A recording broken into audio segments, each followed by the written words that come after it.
जय श्री कृष्ण मित्रों, सनातन धर्म में भगवद गीता को एक विशेष स्थान प्राप्त है। गीता हिंदू धर्म का बहुत ही पवित्र धर्म ग्रंथ है। आज ये केवल भारत तक सीमित नहीं रह गई है, बल्कि देश विदेश में भी गीता का पाठ करने वाले लोगों की संख्या बढ़ी है। भगवद गीता ने कितने ही लोगों का जीवन को धन्य किया है। भगवान श्री कृष्ण द्वारा अर्जुन को दिया गया ज्ञान सर्वश्रेष्ठ ज्ञान माना गया है, जिसे गीता ज्ञान भी कहा जाता है। श्रीमद् भागवत गीता श्री कृष्ण द्वारा बताई गई बहुमूल्य बातों का एक संग्रह है।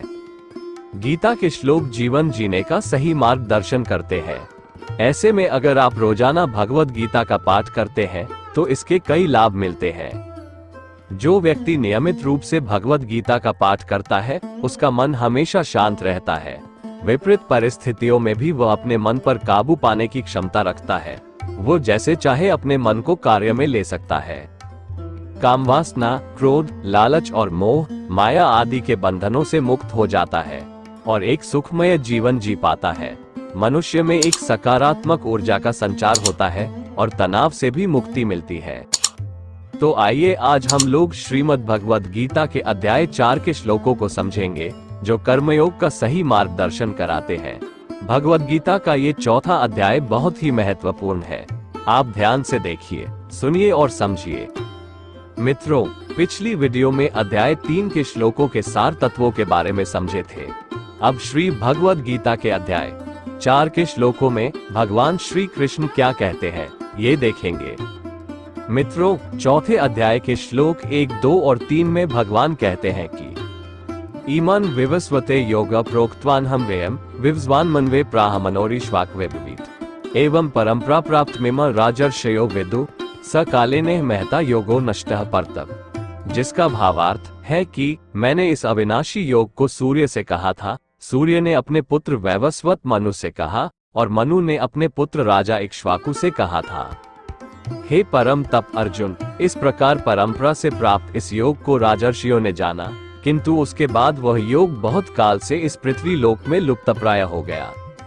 तू मेरा भक्त और प्रिय सखा है, इसलिए वही यह पुरातन योग आज मैंने तुझको कहा है, क्योंकि यह बड़ा ही उत्तम रहस्य है, अर्थात गुप्त रखने योग्य विषय है। इस पर चौथे श्लोक में अर्जुन भगवान से पूछते हैं कि अपर भवतो जन्म परम जन्म विवस्वता कथमेत द्विजानीयात वमादो प्रोक्तवानिति। अर्जुन बोले, आपका जन्म तो अर्वाचीन अभी हाल का है और सूर्य का जन्म बहुत पुराना है, अर्थात कल्प के आदि में हो चुका था। तब मैं इस बात को कैसे समझूं कि आप ही ने इस कल्प के आदि में सूर्य से यह योग कहा था। तब 5वें, 6ठे और 7वें श्लोकों में भगवान कहते हैं कि बहुनी में व्यतीतानि जन्मानि तब चार्जुन तान्यहा वेद सर्वाणि न त्वं वेद परतप अजोपि सन्नव्ययात्मा भूतानमीश्वरोपि सन प्रकृतिं स्वामधिष्ठाय संभवाम्यात्ममायया यदा यदा हे धर्मस्य ग्लानिर्भवति भारत अभ्युत्थानम धर्मस्य तदात्मान सृजाम्यहम्। श्री भगवान बोले, हे परंतप अर्जुन, मेरे और तेरे बहुत से जन्म हो चुके हैं, उन सबको तू नहीं जानता, किंतु मैं जानता हूँ। मैं अजन्मा और अविनाशी स्वरूप होते हुए भी तथा समस्त प्राणियों का ईश्वर होते हुए भी अपनी प्रकृति को अधीन करके अपनी योग माया से प्रकट होता हूँ।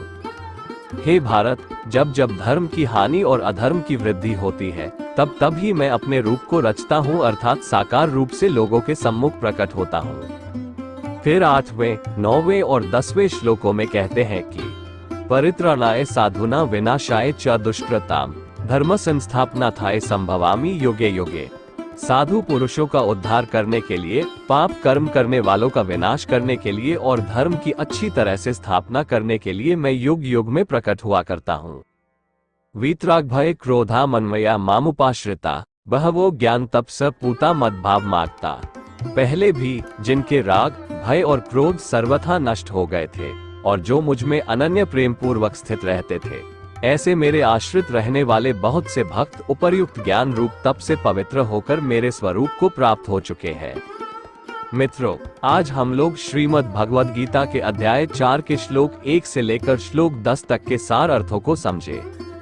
अगली वीडियो में अध्याय 4 के 10 से आगे के श्लोकों में भगवान क्या कहते हैं, ये जानेंगे।